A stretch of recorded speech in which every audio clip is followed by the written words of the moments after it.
പ്രവർത്തകരും നേതാക്കളും എല്ലാം തന്നെ വലിയ ആവേശത്തിലാണ്. ഇപ്പോൾ ഇവിടെ ഈ വേദിയിലേക്ക് ആളുകളെ കയറ്റി തുടങ്ങി. പ്രവർത്തകരെല്ലാം തന്നെ ഇതിനുള്ളിലേക്ക് വന്നു. നമുക്ക് ദൃശ്യങ്ങൾ കാണാം. ഇവിടെ സെൻട്രൽ സ്റ്റേഡിയത്തിലെ വേദിയിലാണ് ഇന്നത്തെ ഈ പരിപാടി നടക്കുന്നത്. കെ സുരേന്ദ്രൻ നയിച്ച പദയാത്രയുടെ സമാപന സമ്മേളനം ബിജെപിയെ സംബന്ധിച്ച് ഇന്ന് അത് തിരഞ്ഞെടുപ്പ് പ്രചരണത്തിന്റെ ഒരു കാഹളം കൂടിയാണ്. അവർ ആ പ്രചരണത്തിന്റെ ആ ട്രാക്കിലേക്ക് പാർട്ടി കയറുന്നു, സംഘടനാ സംവിധാനം കയറുന്നു, മുന്നണി കയറുന്നു. ആ നിലയ്ക്ക് തന്നെയാണ് ഇന്നത്തെ പരിപാടിയെ പ്രവർത്തകർ കാണുന്നത്. സൈത്ത് പറഞ്ഞതുപോലെ തന്നെ സ്ഥാനാർത്ഥി നിർണയവുമായി ബന്ധപ്പെട്ട് വലിയ ചർച്ചകൾ നിലനിൽക്കുന്നുണ്ട്. പക്ഷേ തിരുവനന്തപുരത്ത് ഉൾപ്പെടെ സർപ്രൈസിംഗ് കാൻഡിഡേറ്റ് എന്ന നിലയ്ക്ക് തിരുവനന്തപുരത്തെ സ്ഥാനാർത്ഥിയുടെ കാര്യം പൂർണ്ണമായും ഒരുപക്ഷെ കേന്ദ്ര നേതൃത്വം തന്നെയായിരിക്കും തീരുമാനിക്കുക. ഇന്നത്തെ സന്ദർശനവുമായി ബന്ധപ്പെട്ട വിവരങ്ങളിലേക്ക് പോകാം. എങ്ങനെയാണെന്ന് നരേന്ദ്രമോദിയുടെ വരവിനെ കാണുന്നത്? ഇത് വളരെ സന്തോഷവും അഭിമാനമുള്ള ഒരു നിമിഷമാണ്. കാരണം ഇന്ത്യക്ക് ഇതുവരെ കിട്ടിയിട്ടുള്ള എല്ലാ പ്രധാനമന്ത്രിമാരിൽ നിന്നും വളരെ വ്യത്യസ്തനായിട്ടുള്ള ഒരാളാണ്. ആദ്യമായിട്ടൊരു വിമൻസ് ബില്ല്, അങ്ങനെ വിമൻസ് റിസർവേഷൻ ബില്ല് അടക്കം പാസ്സാക്കിയത് ഒരു വനിത എന്ന നിലയിൽ പ്രത്യേകിച്ച് ആദരവോടെ കാണുന്ന ഒരു പ്രധാനമന്ത്രിയാണ്. വളരെ സന്തോഷം. കാരണം കേരളത്തിൽ മാറ്റം വരണമെന്ന് വളരെ അനിവാര്യമായ ഒരു സമയമായതുകൊണ്ട് തന്നെ വളരെ വളരെ പ്രതീക്ഷയോടെയാണ്. തിരുവനന്തപുരത്ത് ശശി തരൂരാണ് കോൺഗ്രസിന്റെ സ്ഥാനാർത്ഥി. പന്ന്യൻ രവീന്ദ്രൻ ഇടതുപക്ഷത്തിന്റെ സ്ഥാനാർത്ഥിയാണ്. ബിജെപിയുടെ സ്ഥാനാർത്ഥി ഇതുവരെ ആയിട്ടില്ല. അങ്ങനെ ഒരു പ്രധാനപ്പെട്ട മുഖം വരുമെന്ന് വിചാരിക്കുന്നുണ്ട്. വരണം. തിരുവനന്തപുരത്തേക്കും അങ്ങനെ ഒരു മാറ്റം വരണമെന്ന് ഞങ്ങൾ വളരെ പ്രതീക്ഷയോടെ കാണുന്നു. മാറ്റം വരും. ഇന്നത്തെ പരിപാടി പ്രവർത്തകരിൽ വലിയ ആവേശം ഉണ്ടാക്കുന്നതാണോ? അതെ അതെ അതെ.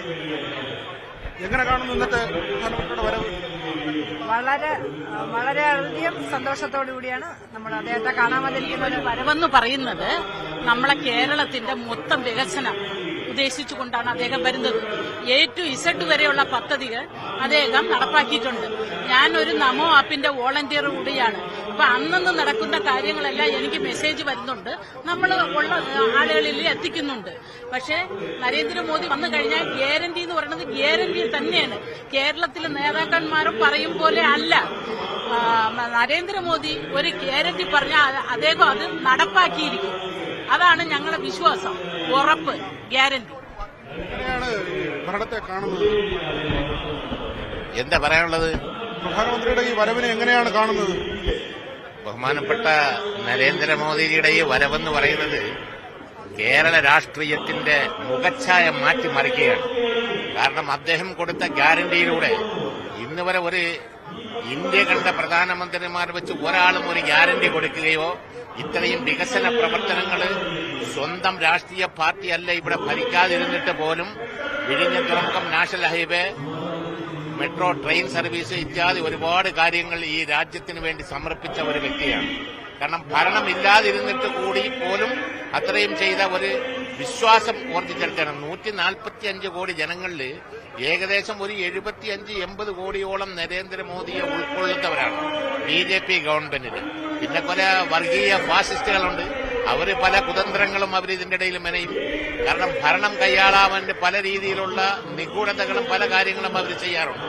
പക്ഷെ ഇനിയും നരേന്ദ്രമോദിജി അടുത്ത പ്രാവശ്യവും ഈ ഇന്ത്യയുടെ പ്രധാനമന്ത്രിയായി വരികയും ലോകത്തിന്റെ നെറുകയിൽ ഇന്ത്യയുടെ സ്ഥാനം ഉയർന്നു നിൽക്കണമെന്ന് ആഗ്രഹിക്കുകയും ചെയ്യും.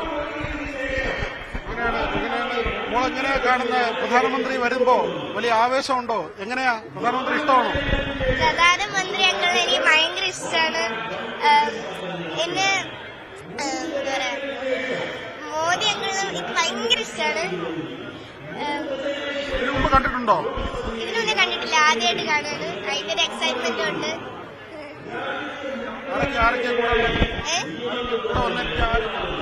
അമ്മയും പിന്നെ എന്റെ ആന്റിയും.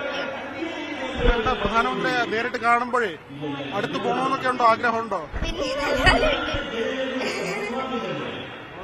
എന്തായാലും ഇത്ര അടുത്ത് വെച്ച് കാണാമല്ലോ, ഏറ്റവും മുമ്പിലല്ലേ ഇരിക്കുന്നു.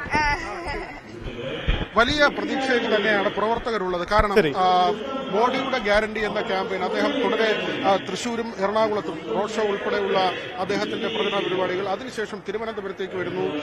പ്രത്യേകിച്ച് തെക്കൻ സംസ്ഥാനങ്ങൾ കേന്ദ്രീകരിച്ച് തമിഴ്നാട് ഉൾപ്പെടെയുള്ള സ്ഥലങ്ങളിലേക്ക് പ്രധാനമന്ത്രി വരുമ്പോൾ വലിയ ആവേശം തെക്കൻ സംസ്ഥാനങ്ങളിലുണ്ട്.